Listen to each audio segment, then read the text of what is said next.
자, 믿는 자들의 진정한 축복은 소유물이 많아지는 것, 일의 성공, 신분의 상승, 수많은 사람들에게 인정과 칭찬받는 것, 그건 물론 놀라운 축복입니다. 그런데 이것은 결과와 또 부수적인 축복에 지나지 않고 진정한 신앙의 축복은 결국 그 믿는 자의 어떤 존재 자체가 하나님이 인정하시고 칭찬하시고 존귀하게 여김을 받는 것, 하나님께 존귀함을 받는 것, 그게 신앙의 목표요, 핵심이요, 또 신앙생활을 하고자 하는 이유가 여기 있다라는 것입니다. 그런데 오늘날 많이 그 신앙의 목적, 또 목표, 그 다음에 또 신앙생활의 핵심이 뭔지도 모른 채 단지 세상 사람과 동일한 목적과 목표를 가지고 그것이 하나님을 찾고 하나님을 하나의 수단으로 여기는 신앙생활이 된다면 그 사람은 반드시 그 축복으로 말미암아 망하게 될지도 모르는 것입니다. 광야 2세대들이 이 가나안 땅에 들어갈 때 하나님께서 율법을 그렇게 두 번이나 강조하고 그들에게 그렇게 말씀하셨던 것은 그들이 이제 가나안 땅에 들어서 수고하지 않고 하지 않은 그들의 애쓰지 않는 축복들을 받을 때 그것이 자기 스스로에 받은 것이 아니라 하나님께서 그들에게 그 축복을 받을 능력을 하나님이 주셨고 또한 그들이 이방 족속에 의해서 그 축복 때문에 이방 족속과 어울려 살 때에 그들의 결국은 그 축복이 화로 바뀔 것을 분명히 경고하고 계셨습니다. 그러므로 우리가 신앙생활하면서 하나님 앞에 우리가 기도하고 봉사하고 예배 생활을 하면서 하나님의 축복받는 것은 그거는 당연히 복을 받을 일인 것입니다.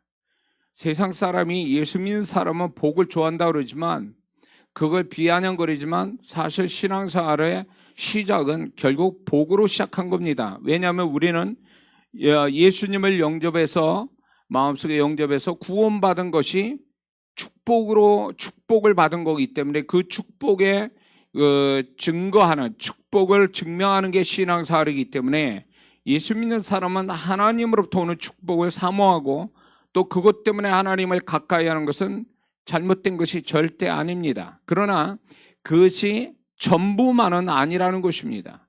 그건 부수적인 것에 지나지 않고 그건 결과에 지나지 않은 것이지 그것 때문에 신앙생활을 한다면 이 사람은 나중에 신앙이 변질되고 또 신앙생활을 하면서 하나님과의 관계가 깨어지고 또 멀어질 확률이 높다라는 것입니다. 그래서 오늘날 많은 성도분들이 하나님께 축복을 받고 난 다음에 변질되고 변질돼서 하나님 앞에 하나님을 멀리 떠나고 하나님을 기억지 아니하는 사람들이 무지 많다라는 것입니다. 그것은 결국 신앙의 그런 분들은 결국 신앙의 목적과 목표는 자신의 안일함 또 자신의 살아가는 데 필요한 걸 채움받기 위해서 신앙생활했다는 것에 지나지 않다는 것입니다.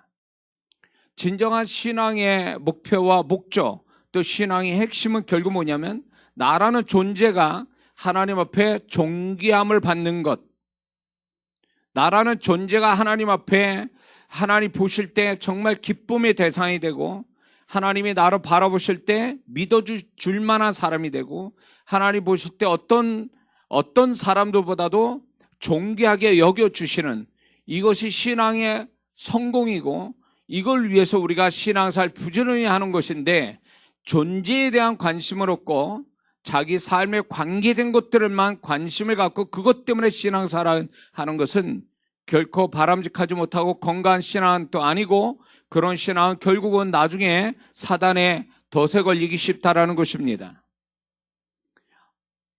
야곱이 야복강가에서 에서를 앞에 놔두고 간절히 야복강에서 밤새도록 하나님과 씨름하면서 축복을 구했는데 그 축복의 내용은 나와 있지는 않습니다. 그러나 분명한 것은 하나님은 그 야곱을 결국 그 축복에 대한 끈질김, 그 축복을 받고 싶은 마음에 하나님이 결국 그를 축복하는데 한 가지만 축복했습니다. 그게 뭐냐면 우리가 다 아는 것처럼 그의 이름을 바꿔주는 거죠. 이스라엘이라는 이름을 바꿔주는데 야곱이 어떤 축복을 구했던 간에 하나님은 야곱에게 이 축복을 주고 싶어 하셨던 겁니다. 이스라엘의 이름을 바꿔줬다는 것은 그의 존재가 바뀌는 거고 그의 인생이 바뀌는 것인데 결국 그것은 무엇을 얘기하냐면 이스라엘 이름의 뜻에서 나타나는데 그게 뭐냐면 하나님이 통치하신다, 지배하신다는 뜻이거든요. 결국 야곱의 진정한 축복은 하나님이 그 마음과 그 존재와 그의 삶을 통치하고 지배하는 것, 이게 야곱에게 궁극적인 축복이라는 것을 하나님은 가르쳐주고 계시는 거예요. 그거는 결국 뭐냐면 하나님은 야곱을 존재에 대한 축복을 주시기를 그렇게 원했던 것입니다. 야곱의 인생이 뒤돌아보면 야곱은 자기 꾀로 인해서 아버지를 속여하면서 장자권을 얻게 됐죠. 거기에다 삼촌 라반의 집에서 자기가 원했던 아내를 얻죠. 거기다가 하나님의 성실함으로 하나님께 또 현실적으로 거부가 되죠. 그는 원하는 것들은 다 얻었습니다. 그렇게 보면 야곱은 진정 인생의 성공자입니다. 세상 눈으로 볼 때는. 그런데 하나님은 야곱이 거기에다가 간절히 밤새도록 축복을 구했다는 것은 우리가 생각해 볼 때 에서 형을 마음을 변화시켜 달라고 또 에서 형과의 좋은 관계를 갖게 해달라고 그랬을지 모릅니다. 상황적으로 보면 그 기도를 했을 확률이 높습니다. 그런데 하나님은 그 축복보다 더한 축복을 너한테 주겠는데 그게 너의 어떤 마음이나 삶을 내가 다스리는, 이제 네가 네 인생을, 네 존재를 네가 다스려 왔다면 이제부터 내가 다스려 너의 마음과 삶을 내가 다스린다라고 하는 그 다스림의 축복, 이것을 하나님이 야곱에 주시고 이름을 이스라엘을 바꿔주시죠. 하나님이 통치하고 지배하신다는 것은 결국 야곱의 존재값을 높여주신다는 딱 뜻과 같은 거예요.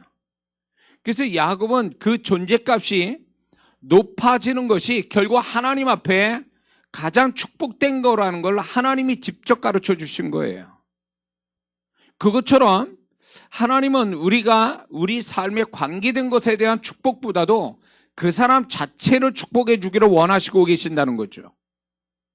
그래서 우리가 좀 더 높은 수준에 더 큰 축복을 구하며 살아가는 사람이 지혜로운 사람인데 바로 그게 뭐냐면 자기 존재에 대한 축복이에요.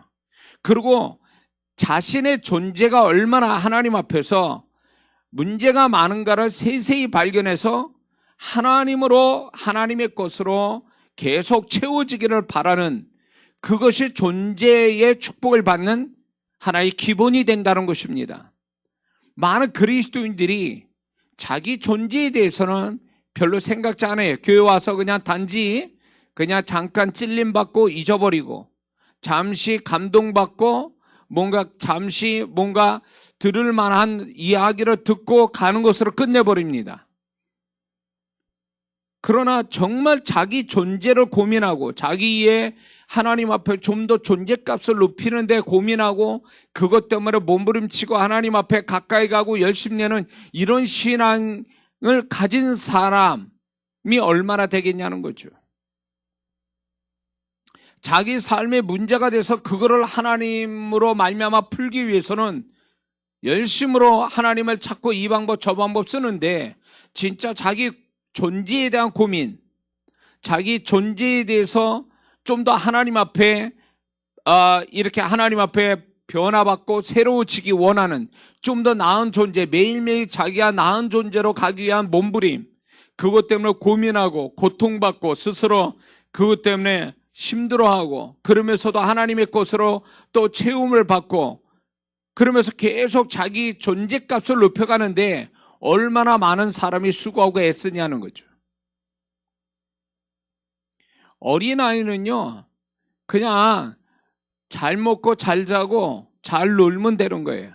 그리고 자기한테 필요한 것들은 엄마한테 가서 얘기해서 타 쓰는 거, 부모가 도와주는 것으로 어린아이들은 그게 어린아이 모습이에요.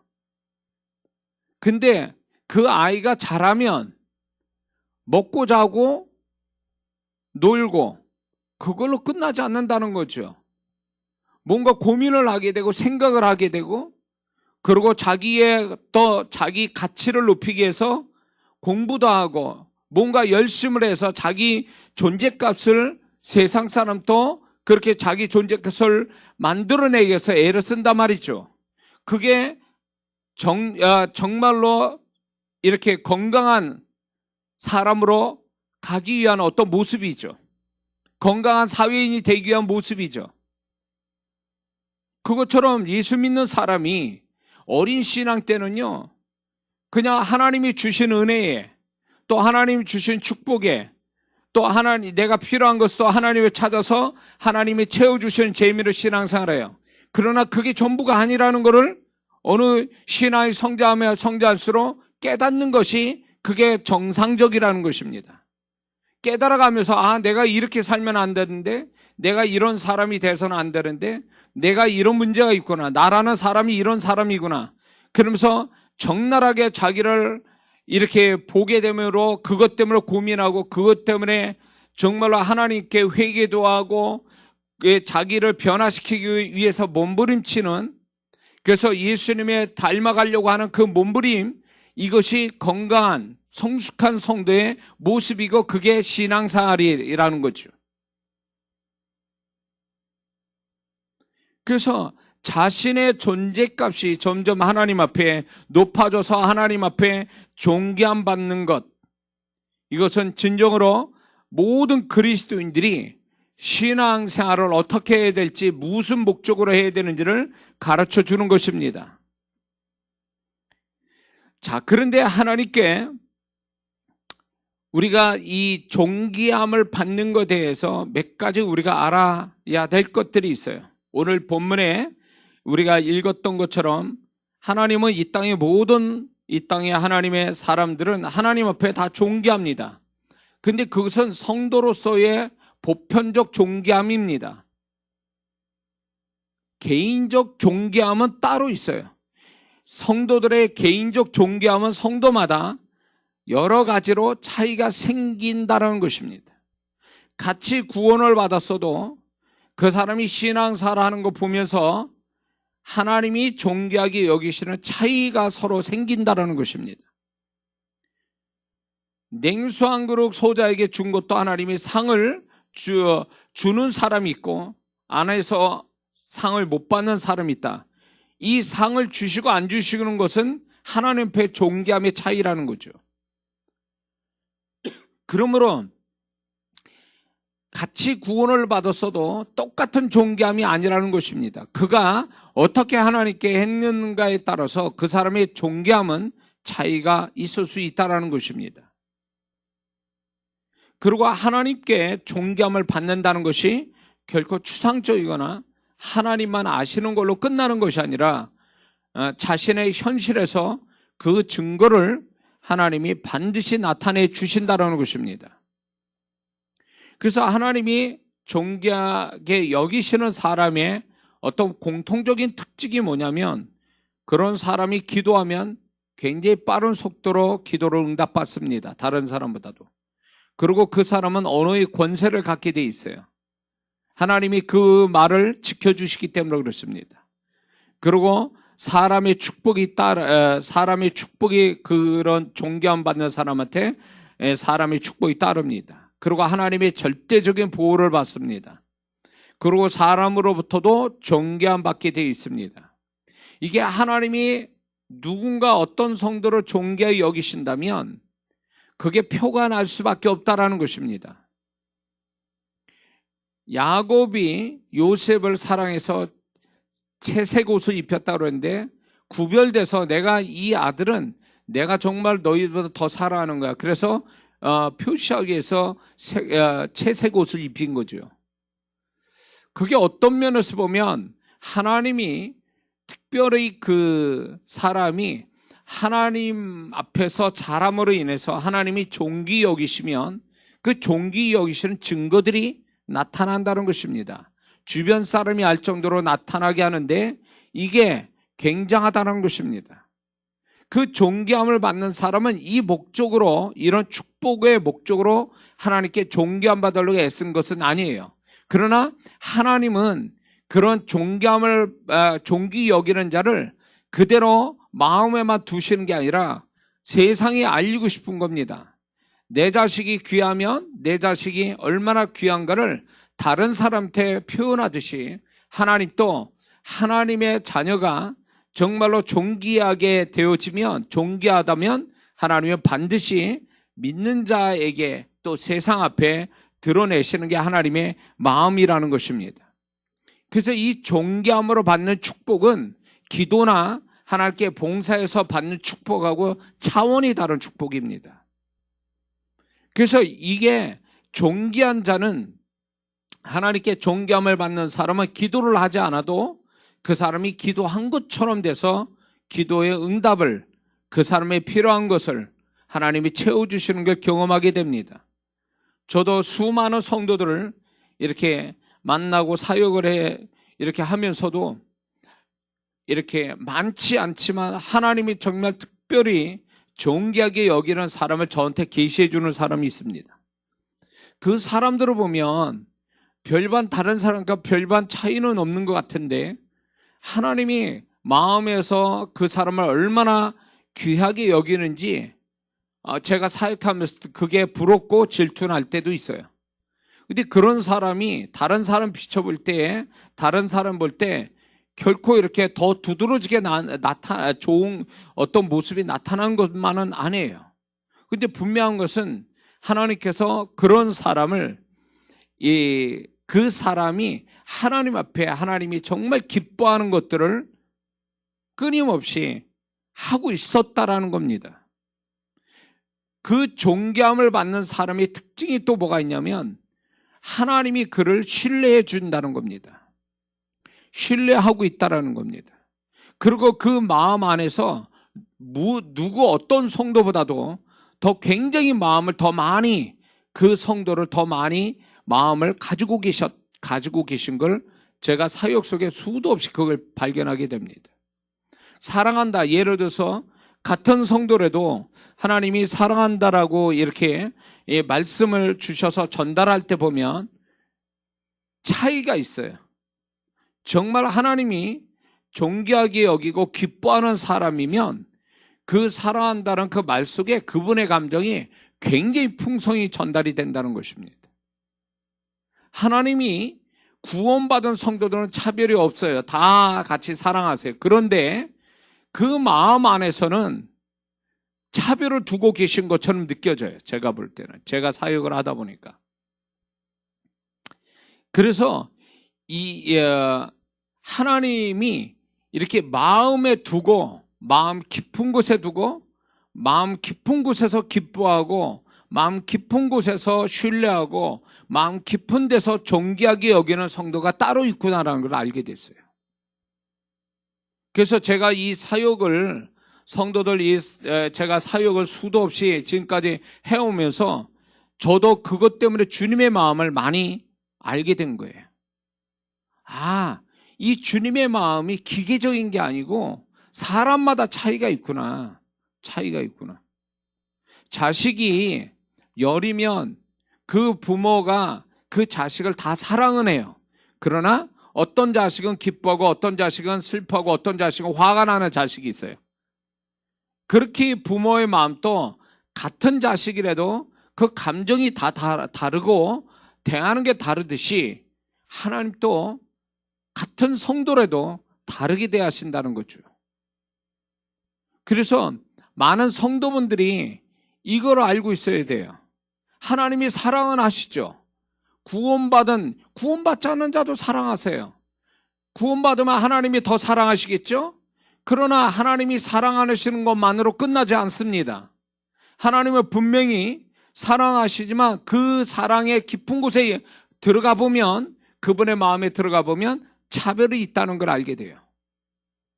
근데 다만 그 성도들이 모를 뿐이에요.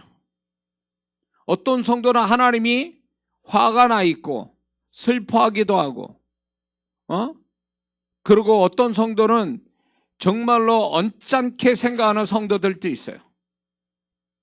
그런가 하면 어떤 성도는 말하지 않았는데도 하나님이 그 영혼을 향해서 얼마나 따뜻하고 얼마나 기뻐하는지 알 수가 없는 영혼들도 있어요. 그리고 심지어는 그 성도가 이제 제게 기도 받으려고 할 때 기도 제목을 내놓지도 않았는데 하나님께서 저 영혼에게 대하여 기도 제목 하나를 말하게 하라. 무엇인지 말을 하게 해라. 이렇게 하는 사람도 간혹가다 있어요. 그러면 그 사람을 이제 그 얘기를 합니다. 주님의 음성을 대언합니다. 그러면 주님께서 그 사람이 소원 하나를 말할 때 하나님께서 그 소원을 바로 이루신다고 바로 또 말씀하세요. 참 놀라운 거예요. 그래서 제가 개개인의 성도를 수도 없이 이렇게 하다 보니까 하나님이 성도를 사랑하실 때 차별을 두고 차이가 있다는 걸 제가 그래서 알게 된 거예요. 지금까지. 근데 안타까운 거 뭐냐면 성도들이 그거를 모른다는 겁니다. 하나님이 자기를 어떻게 생각하시고 어떤 감정을 대하시는지를 모르고 있다라는 거예요. 물론 그냥 좋은 쪽에서 긍정적인 측면에서 몰라도 상관은 없지만 하나님이 분명히 저 사람이 뭔가 잘못하고 있어서 하나님이 감정이 안 좋은데도 불구하고 그 성도는 전혀 눈치를 못 채고 있다는 것입니다. 그러니까 그 성도는 하나님의 은혜고 축복이 끊어진 자처럼 보이는 경향이 있다는 거죠. 그래서 여기에서 우리 신앙이 하나님과 친밀함을 가지고 관계를 늘 유지하면서 그분의 음성, 그분의 마음을 늘 받는데 힘쓰는 신앙이 돼야 되는 것이 아주 중요하다는 것입니다. 하나님과 같은 마음, 같은 생각을 가지고 같은 길을 간다는 게 이게 진정한 신앙생활의 모습인데 이렇게 하지 않으니까 하나님과 따로 논다는 거예요. 감정도 생각도 행동도 다 따로따로 논다는 거죠. 그러다 보니까 하나님과 완전히 이질감이 이렇게 동떨어진 모습으로 신앙생활하는 사람 한두 명 아닙니다.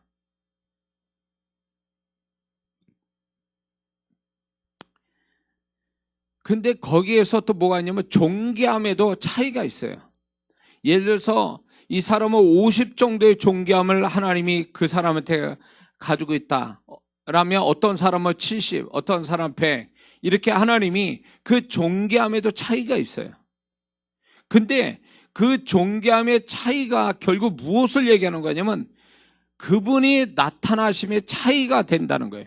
그분의 나타남에 어떤 그 내용이 달라진다는 겁니다.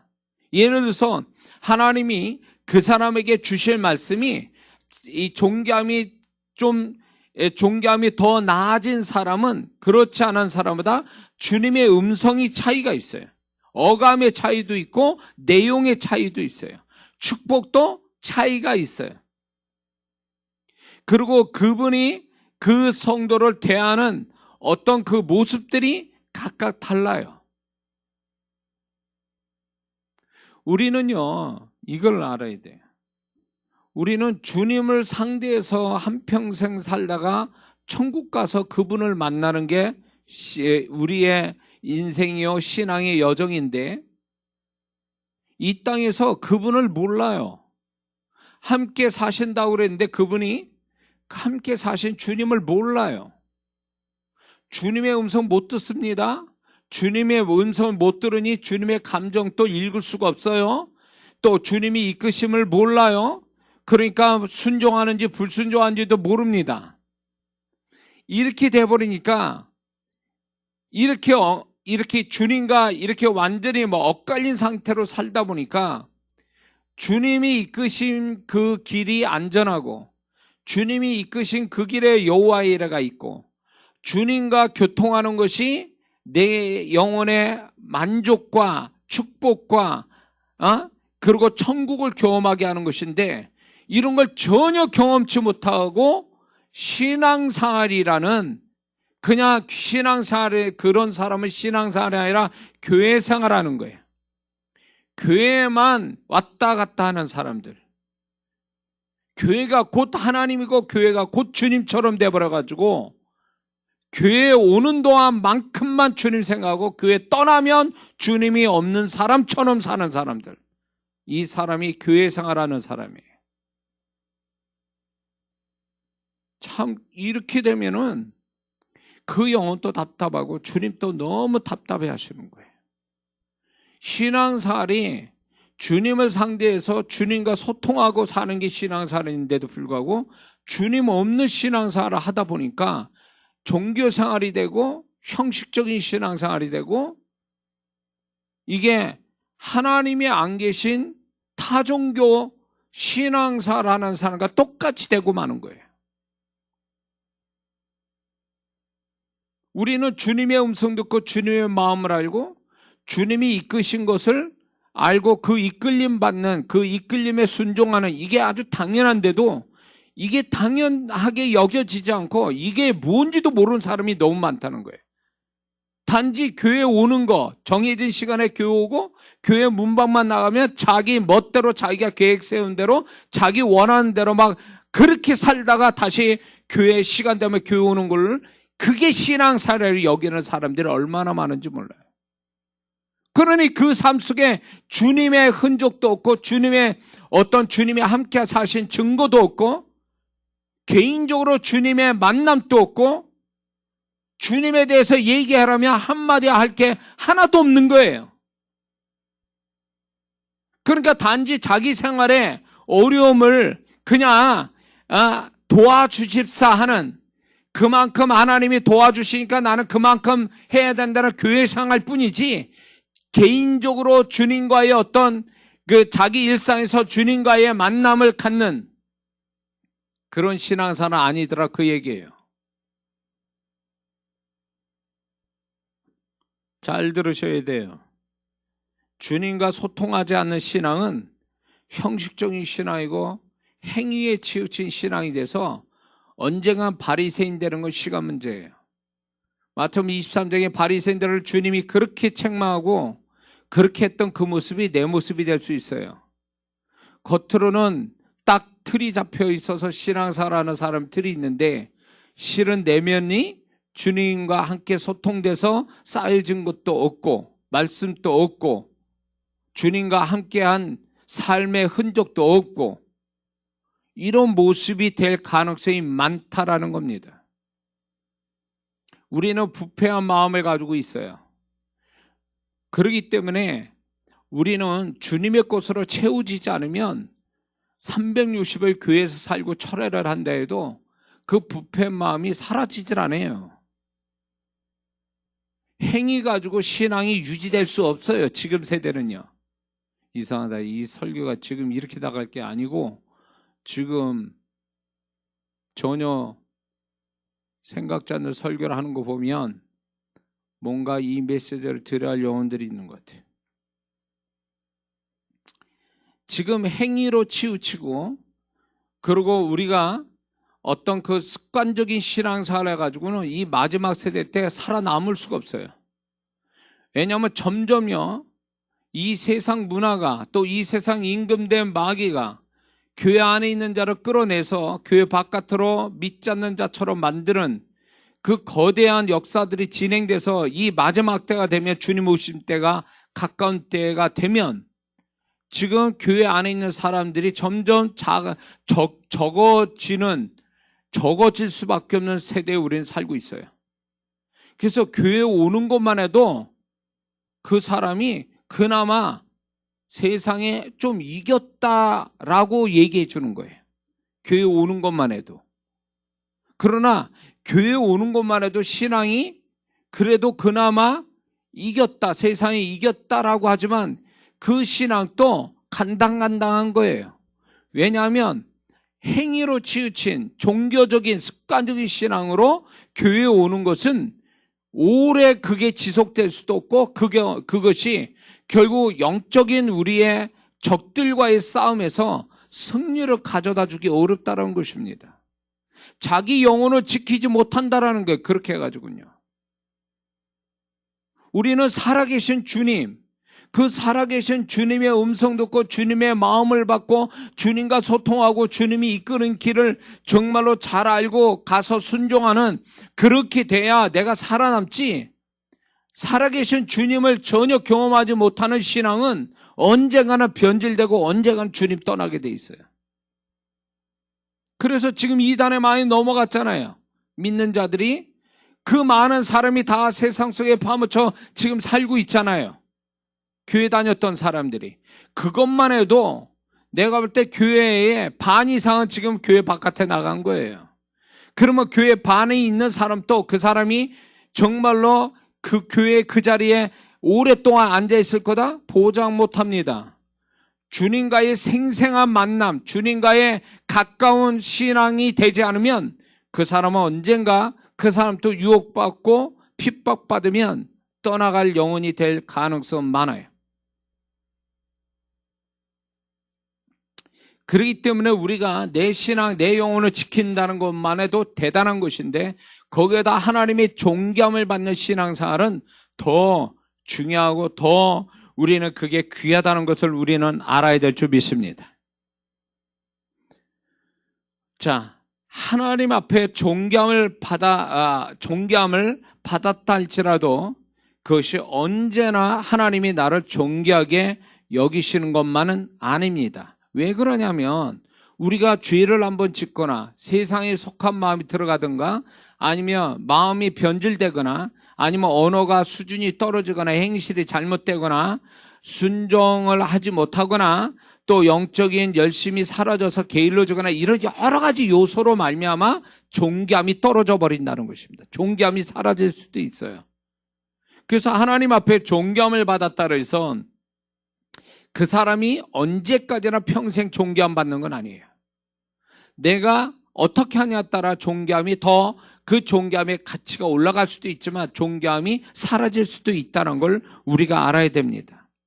그래서 내가 존재값이 떨어져서 존귀함이 수준이 떨어진다는 것에 대해서 우리는 조심해야 되고, 그리고 또 내가 존귀함, 내 존재값이 떨어지는 거에 대한 징조를 우리 스스로가 알고 있어야 돼요. 그러면 내 존재값이 떨어지는 어떤 징조는 도대체 뭘까요? 이런 여러 가지가 있는데 그 중에 보면 안 좋은 일을 연속으로, 전에 없었던 안 좋은 일들이 연속으로 생기거나 있던 축복도 서서히 사라지거나 사람들이 등을 돌리거나 모자르고 부족하고 꼬이고 이런 것들이 생기거나 쉽게 갈 것이 어렵게 가게 되고 분열, 분리, 다툼, 고립 이런 부분들이 조금씩 생기기 시작한다면 상황의 문제가 아니라 근본적으로 나의 존재값이 내가 하나님 앞에 존귀함 받는 것에 문제가 생겼다라고 봐야 돼요. 이걸 그런 식으로 그런 관점으로 보지 않고 이게 자연스러운 세상 살아가는데 오는 어떤 문제라고만 생각해서 그거를 처리한다면 당장은 뭔가 해결은 될지 몰라도 그 사람의 존재값을 뭔가 그 문제를 해결하지 않으면 그 사람은 계속 그 일은 다른 데서 계속 일이 터지게 될 것입니다. 그래서 하나님은 뭘 가르치고 싶어 하는 거냐면 그런 성도한테 네가 네 삶이 지금까지 안전하고 온전하고 더해지고 모든 게 자연스럽고 얼음판에 미끄러지듯이 너의 삶이 그렇게 스무스하게 간 것은 네가 잘나서가 아니고 네가 잘해서가 아니라 내가 너의 존재값을 알아보고 너의 존귀함을 내가 너를 존귀하게 여겼기 때문에 내가 은혜로 주는 것들이야. 이걸 얘기하고 싶은 거예요. 응? 내가 너로 존귀함이 수준이 떨어지고 네 존재값이 떨어지면 이 모든 것들도 다시 달라진다는 걸 알아야 된다. 하나님은 그걸 가르치고 싶으신 거예요. 근데 이게 주님과 소통해서 이 소통하는 가운데서 주님을 아는 자는 이걸 알아채는데 이게 주님과 소통이 없는 사람은 이게 어디서부터 문제가 발생될지를 모른다라는 거예요.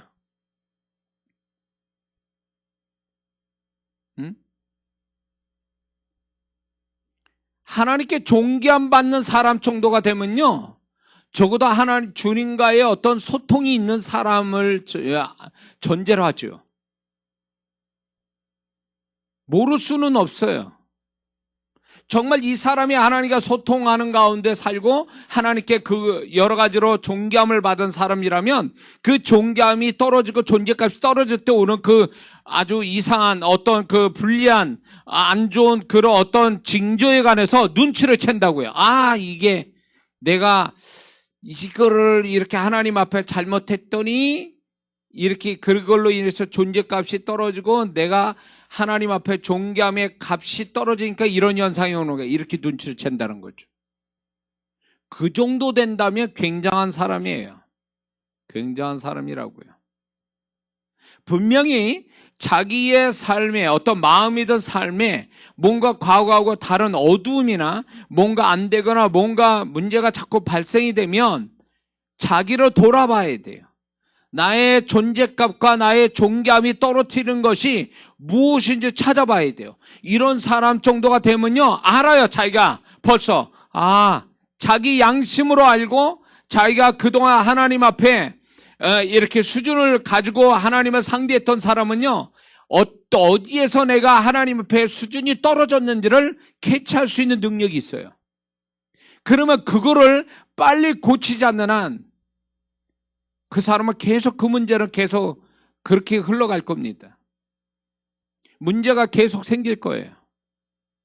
그러기 전에 내가 어디에서 떨어졌는지, 내가 어디에서 수준이 떨어졌는지, 어디에서 존재값이나 존귀함의 수준이 떨어진지를 찾아보고 그거를 버리고 고치고 없애고 이렇게 해서 빨리 회복하는 게 그게 제일 잘하는 모습이 될 줄을 믿습니다. 누구나 하나님 앞에 존귀함을 받을 수 있도록 기질적으로, 환경적으로, 신앙적으로 한 가지씩은 가지고 있어요. 그거를 반드시 발견해야 됩니다. 남 흉내내지 말고 하나님이 나한테 이렇게 하나님을 기쁘게 하고 하나님 앞에 존귀함 받을 수 있고 존재값을 높이기 위한 한 가지씩은 하나님이 주셨는데 그걸 찾아보는 게 굉장히 중요합니다. 그걸로 인해서 자기 존재감이나 존귀함을 받는데 사용해야 됩니다. 그리고 하나님은 또 그런 좋은 것을 하나님 앞에 또 이렇게 존재값이나 존귀함 받도록 발견할 수 있도록 하나님이 또 이끄신다는 거죠. 성경에도 그런 사람 많습니다. 초대 이스라엘 왕 사울은 겸손해서 하나님이 뽑으셨죠. 예수님의 제자 같은 경우에는 주를 위해서 그 따라오라는 말씀에 그냥 모든 걸 다 버리고 주님을 따른 그것이 그들이 예수님의 제자가 되는 어떤 장점이 된 거죠. 우리가 다 아는 뭡니까? 여호수아 갈렙은 정말 이 다른 이스라엘 백성이 가지지 못했던 하나님의 언약의 믿음을 굳세게 가진 사람이라는 거죠. 에녹은 하나님과 동행하는 사람이었어요. 그때 당시. 노아가 그 당시에 의인이었고 하나님과 동행하는 사람이었다는 거예요. 그 한 가지가 있어요. 성경에 보면 그걸 얘기하죠. 야곱이 왜 그가 하나님의 축복받은 자예요? 영적인 것의 사모함이 에서 형보다 훨씬 낫거든요. 그게 있었다라는 거죠. 요셉은 하나님 앞에 자신을 변화시키고 하나님의 의식을 갖고 살았다라는 거죠. 야베스는요, 정말로 고통 속에 어머니로부터 고통스럽게 정말 고통의 사람이었지만 삶도 그랬지만 그 야베스는 그 당시에 하나님을 굉장히 열심으로 찾았던 사람이라는 거죠. 하나님께 기도를 열심히 한 사람이에요. 그래서 이 야베스는 그래서 하나님이 그 형제보다 뛰어난 존귀함을 받게 해줬다는 거죠. 성경에 이렇게 보면 이렇게 무수히 많은 사람들이 한 가지로 하나님 앞에 존재값이나 존귀함 받기에 합당한 한 가지를 열심으로 감당했다는 겁니다. 그렇다면 우리 모두가 다 하나님 앞에 존재값이나 존귀함 받들어 뭔가를 하나 주셨는데 그거 놓치면 안 됩니다. 남들이 흉내 내지 못하는 하나님이 그 사람에게만 준 그것을 찾아서 그걸 감당해야 돼요. 저는 저 나름대로 이 정도 이 세월에 이렇게 와보니까 하나님은 왜 나를 이렇게 계속적으로 하나님의 메시지를 전달하고 또 하나님이 저를 통해서 나타나신지에 대한 이유를 나름대로 알고 있어요.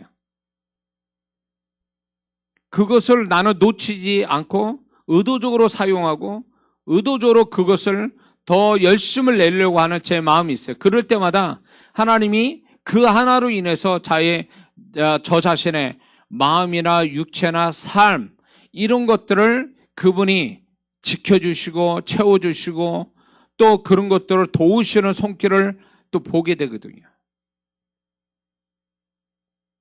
많은 게 아니에요. 그 한 가지예요. 그 한 가지. 하나님이 나에게 바라시는 그 한 가지. 나를 존재값과 존귀하게 만들어주시는 그 한 가지. 그런 것들을 계속 하나님 앞에 성실하게 감당하는 것. 사람이 인정하다 안 하든 간에 그것이 맞다라고 하나님이 사인을 주시면 그것을 정말로 목숨같이 여기고 감당할 줄 아는 그 사람. 그 사람이 결국은 존재값 높아지고 존귀함을 받는 거예요. 우리 한국 사람은 이런 게 있습니다. 슈퍼맨 증후군 같은 게 있어요. 뭐든지 다 잘해야 된다라고 하는 어떤 그런 마음을 갖고 있는 경향이 있어요. 그래서 모든 걸 다 잘해 보려고 애씁니다. 그러나 그렇지 않아요. 하나님 앞에서는요, 모든 것 잘한다고 해서 하나님이 그 사람을 칭찬하는 게 아니에요. 그렇게 할 수도 없고요. 오직 하나님이 기뻐하시는 그 한 가지만 가져도 그 한 가지 가지고도 하나님은 너끈히 우리를 존귀하게 여기시는 하나님이라는 걸 잊지 말아야 됩니다. 문제는 뭐냐면 이런 거예요.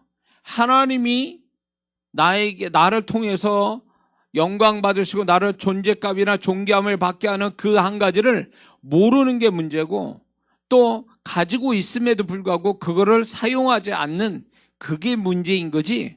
하나님은 그 한 가지만이라도 열심을 내면 하나님은 결코 그 사람을 그 한 가지 때문에 그 사람의 10가지를 책임져 주시고 축복하시는 하나님을 만나게 될 줄을 믿습니다.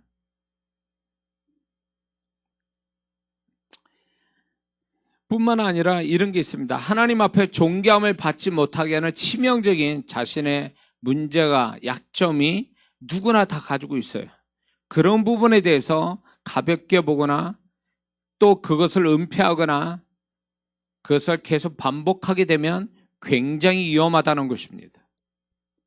많은 사람들이 하나님 앞에 누리는 다 약점이 있는 사람인데 그 약점 때문에 하나님 앞에 존귀 안 받고 또 존재값이 높아지는데 치명적인 문제가 돼요. 어떤 자매는 하나님 앞에 굉장히 열심히 합니다. 열심히 봉사하고 열심히 신앙생활하는데 그 자매의 약점은 뭐냐면 입이 방정이에요. 말로 다 하나님이 축복하실 걸 말로 다 쏟아버리는, 말로 다 실수해서 결국 하나님께서 축복을 충분히 받지 못하는 원인이 그 가벼운 입술 때문에 결국 하나님의 자기가 몸으로 열심히 하나님을 섬기는 것들이 다 쏟아지는 축복이 되지 못하게 하는 원인이 되는 경우가 있다라는 것이죠. 어떤 사람은 하나님 앞에 잘하다가 끈기가 없어서 감정을 다스리지 못해서 고집 부려서 게을러서 이런 여러 가지로 인해서 하나님 앞에 잘해놓고도 존재값이나 존귀함을 받지 못하는 문제가 있다는 것입니다. 자, 바울의 그 사역자 중에 데마 아시죠? 그 데마가 바울의 동역자로 열심히 같이 하나님의 일을 하고 또 바울 또 인정한 사역자인데 그 데마가 세상을 사랑하는 마음이 있었단 말이에요. 결국 그 세상을 사랑하는 마음으로 데살로니가 가버려서 하나님의 사역자의 이제 비극적인 사역자가 되고 만 거죠. 응? 가룟 유다는 뭐였을까요? 다 알죠. 돈이에요. 돈 사랑하는 거. 이 돈 사랑해가지고 돌아버린 거죠. 정신이. 그래서 예수님을 팔아먹는 데까지 가죠. 치명적인 거예요. 가룟 유다가 다 잘못된 게 아니에요. 이 사람에 있던 이 하나가 치명적인 약점이었다라는 거죠. 사울 왕은 뭐가 그 사람의 약점이 뭐였을까요? 질투심이에요. 질투심. 하나님 앞에 불순종, 고의적인 불순종. 응? 이런 것들이 사울 왕을 결국 비극적인 인물이 되게 하는 거죠. 예수님의 제자들은 처음에는 주님을 위해서 다 버렸습니다. 그러나 그들이 결국은 부끄러운 모습을 뒤에 가서 보이죠. 예수님 팔기도 하고 그 앞에 부인하기도 하고 예수님 앞에서 도망가기도 했습니다. 결국 이게 치명적인 약점이 결국 뭡니까? 이 제자들은요, 보상의식이 그들에게 있었다라는 것입니다. 주를 위해서 다 버렸는데 우리가 무엇을 또 얻겠냐고 하는, 얻고 싶은, 자기네들이 버린 것만큼 얻고 싶어 하는 이 보상 심리가 결국은 주님에게서 도망가고 부인하고 팔게 되는 원인이 되는 거죠. 신앙생활 처음에 잘하다가 중간에서 엎어지는 사람들이 한두 명 본 게 아니에요. 왜 시작은 잘했다가 왜 중간에 엎어지냐? 그 사람이 그렇게 엎어질 수밖에 없는 상황이나 사람이 있어서가 아니라 그 사람 스스로가 치명적인 약점을 자기 스스로가 발견하지 못하고 그것을 자신을 좀 더 그 약점을 하나님 앞에서 솔직히 인정하고 고치려고 하는 마음이 없었기 때문에 그런 거예요. 그리고 결국 모든 원인을 바깥에서 원인을 찾고 자기는 문제 없는 것처럼 해버리는 것이 결국은 그동안 해왔던 자기 신앙의 모든 걸 다 잃어버리게 하는 아주 치명적인 약점이 되는 거죠. 그동안 열심히 잘해온 것들이 그 사람의 약점으로 인하여 다 무너져 버리는 거예요. 에스겔의 말씀처럼 자기가 의인이 그 의로움을 버리게 되면 악인처럼 악을 행하면 그동안 그가 행한 의인은 하나님이 하나도 기억하지 않는다고 말씀해요. 그렇기 때문에 이게 우리가 하나님 앞에서 정말로 이렇게 내가 열심히 내서 존재값과 존귀함 받는 거 좋습니다. 그러나 자기를 무너뜨리고 자기를 이렇게 존재값과 존귀함을 끌어내리는 자신의 약점도 알고 있어야 돼요. 그리고 그 약점을 인정하고 그 약점이 사단의 도구가 되거나 그것이 자기를 불행하게 만들지 않도록 하나님께 계속적으로 자기를 드러내고 그것 주님의 고침을 받기를 힘쓰고 그런 것들이 작용하지 않도록 계속적으로 주님의 다스림이 있기를 원하는 사람 되지 않으면 9개를 열심히 하면 뭐합니까? 그 한 가지 치명적인 약점으로 9개를 다 무너뜨리는데. 그래서 신앙생활은요, 내가 그동안 잘해왔다 할지라도 막판에 그 한 가지로 다 무너져 버릴 수도 있는 게 신앙이에요. 지금까지 하나님 앞에 존재값과 존귀함을 잘 받았다 할지라도 그게 100가지, 99가지를 지금까지 잘해서 존재값과 존귀함을 받는 사람들도 그 한 가지로 인해서 다 무너져 내릴 수도 있다는 걸 알아야 돼요. 그 비유로는요, 이 생수 안에 여기다 오물을 한 방울만 떨어뜨리면 이 물은 도저히 먹을 수 없는 물이 됩니다. 작지만 그 오물의 한 방울이 적은 거지만 이 생수 모든 걸 다 더럽게 만들기 때문에 결국은 못 먹게 되는 것 같이 우리가 열심으로 신앙생활을 했다 할지라도 그것이 중요한 게 아니라 그것도 중요하지만 정말 더 중요한 부분은 이런 거를 무너뜨리려고 하는 자기 자신의 약점을 돌아보는 거 굉장히 중요합니다. 그렇지 않으면 그 존귀함이 한순간에도 사라져요. 사울 왕이 그랬죠? 응? 대마가 그랬죠? 가룟 유다가 그랬죠?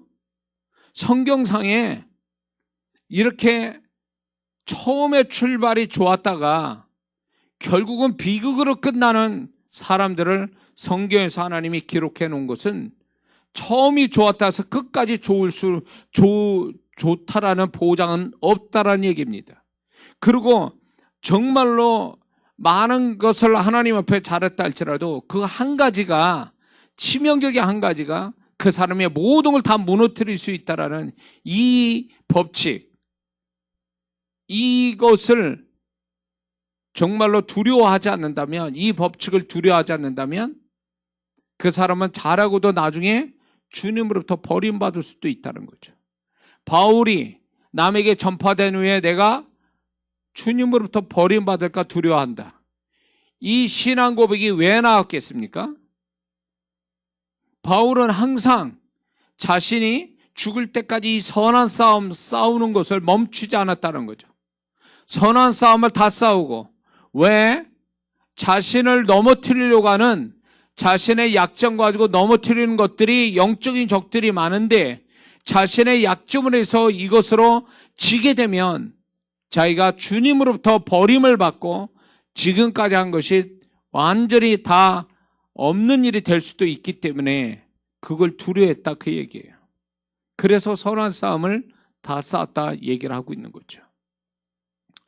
그러므로 신앙의 적은 자기의 존재감이나 존귀함에 그 무너뜨리고 끌어내리는 적은 다른 사람이 아닌 내 자신의 약점이에요. 제가 형통이 필요한 사람들이라는 책을 썼는데, 제가 그 형통이 필요한 사람들 속에 어떤 그 구성을 어떻게 하고 그 책이 구성이 됐냐면, 아시는 분은 알겠지만 책을 사신 분들은 형통을 그렇게 많은 목사님들이 얘기를 하고 이렇게 하면 형통합니다. 그런데 형통이 안 와요. 그걸 했는데도 하나님 말씀 따르는데 형통이 안 와요. 원인이 뭔지 아세요? 형통하지 못한 자기 자신의 문제를 고치지 않는 한, 버리지 않는 한 형통의 법칙을 따라서 형통이 오지는 않는다라는 거예요. 형통이 되려면 자신이 형통하지 못하는 원인을 발견하고 그걸 버려야 되는 거예요. 하나님 구약의 말씀을 통해서 하나님이 싫어하고 가증히 여기고 또 저주가 오고 화가 오는 것들을 하나하나 찍어서 그런 것들을 내가 버려야 할 때 비로소 형통의 길을 가는 거고, 그런 것들을 버릴 때 비로소 형통은 가면 갈수록 또 쌓여져 가는 건데, 많은 사람들이 자신이 문제가 있다는 걸 인지 못하고 그걸 버리지 않는 상태에서 좋은 것만 이렇게 행하면 되는 것처럼 하다가 그것도 안 되고 저것도 안 되는 그런 문제로 만나는 거죠. 그러므로 우리가 하나님 앞에 존귀함 받는다라는 거, 이게 이렇게 하나님 앞에 존귀함 받고 살아가는 자는요, 지금 당장 그 사람이 이 세상을 떠난다 할지라도 하나 아쉬울 것 없는 사람이 바로 이 사람이, 이런 사람이에요. 제가 이런 사람들을 사역 속에서 가끔 가다 보면요, 정말 저 사람을 지금 하나님이 데려가신다 해도 하나 아쉬울 것 없고 오히려 할렐루야 하고 천국을 갈 사람들이라는 거죠. 나는 그런 사람이 너무 부러워요. 뭔가 하나님 앞에서 내가 이렇게 가면 갈수록 존재값이나 존귀함을 받아가는 것, 이것이 내 인생의 성공이고 신앙의 성공이라는 사실을 목사도 가끔가다 헷갈릴 때가 있어요. 이게 잊어버릴 때가 있어요. 자꾸 눈앞에 있는 목표나 주변 사람들을 보게 되면 뭐가 더 중요한지 잊어버릴 때가 있어요. 목사인 저도. 그렇다면 제가 이렇게 생각할 때 우리 성도들은 얼마나 더 할까? 왜냐하면 세상에서 치열하게 살고 주변 옆 사람과 앞에 목표들 이런 거 바라볼 때에 그 속에서 신앙생활 할 때 정말 이게 길을 잃어버릴 확률이 높겠구나. 생각을 잘못할 확률이 또 많겠구나라는 생각을 갖습니다. 우리는 분명히 알아야 됩니다. 신앙의 성공과 또 인생의 성공은 하나님 앞에서 내 존재값이 높아지는 것. 내가 하나님 앞에 존귀함을 받는, 나라는 존재가 하나님께 존귀함 받는 것. 이것이 신앙의 핵심이고 성공이고 인생의 성공입니다. 그러기 위해서 우리의 존재값은 최초로 내 내면의 상태가 내 존재값의 중요한 어떤 결정적 단서가 됩니다. 자기 내면이 하나님 옆에 바르지 못한 사람들, 자기가 자기를 봐도 바르지 못하다면 그 사람은 아직 존재값이 높은 사람이 아니에요. 하나님께 존귀함 받기에 아직 이른 사람들이에요. 존재값과 존귀함의 최초의 시작은 내면의 상태에서 얘기하는 거예요. 그 내면의 상태를 항상 우리가 더욱더 하나님 보시기에 투명하고 부끄럽지 않는 상태로 만드는 것. 더 깊이 들어가 보면 혼의 상태만 아니라 영의 상태가 더 좋은 사람. 그래서 영의 상태와 혼의 상태가 같은 사람. 이 사람이 존재값이 높고 존귀함을 더 받는 사람이 될 수 있음을 알아야 될 줄 믿습니다. 어떤 행위를 갖는 게 아니라 어떤 내면을 갖는 게 우선이 되고 그게 결정적이라는 걸 잊지 말아야 됩니다. 그래서 목사인 저도 여러분에게 앞에서 목사로서 이렇게 제가 직무를 감당하고 여러분의 영혼들을 섬기고 이러지만 여러분들은 내 마음을 잘 모르시잖아요. 그러나 하나님은 내 마음을 알고 계세요. 그렇기 때문에 내 마음을 내가 살펴서 하나님 앞에 부끄럽지 않게 만드는 것, 이게 최소한의 나의 존재값과 존귀함을 받는 출발선이 된다는 것입니다. 그래서 자기를 자꾸 들여다보는 거죠. 자학하기 위해서 들여다보는 게 아니라 내가 얼마나 하나님 앞에 내가 이런 불완전한 내면을 가지고 하나님을 섬긴다는 게 얼마나 이게 불안한 것이고 얼마나 이게 이런 마음 가지고는 평생토록 내가 하나님 섬길 수 없는 내면이라는 것을 스스로 인정하고 끊임없이 주님을 갈구하고 갈망하고 사모하고 그래서 그분의 것으로 계속 채워서 내가 내 내면이 세상 어떤 곳에도 영향받지 않는 내면, 하나님 앞에 투명한 내면, 하나님께 어떤 세상, 죄, 마귀, 세상 어떤 곳에도 내가 부정적으로 영향받지 않는 상태의 내면, 이것이 최소한의 내 존재값, 내 하나님 앞에 존귀함 받는 시작점이 될 수 있는 줄 믿습니다. 이런 모습으로 우리가 하나님 앞에 존귀함 받기를 힘쓰는 신앙, 행위는 그럴싸한데 바리새인처럼 내면은 바닥을 치는 쓰레기와 같은 내면을 가지고 있는 그들의 모습이 된다면 그는 절대로 하나님이 그를 인정하지 않는다는 거죠. 오히려 인정뿐만 아니라 책망받다 끝나버릴 수 있다는 것을 주님이 분명히 보여주셨습니다. 그러므로 우리가 행위에 만족할 것이 아니라 행위로 존재값과 존귀함을 받으려고 애쓰는 것이 아니라 내면의 어떤 상태를 통해서 주님께 존귀함과 존재값을 인정받는 사람 되기를 힘써야 될 줄을 믿습니다. 기도하겠습니다.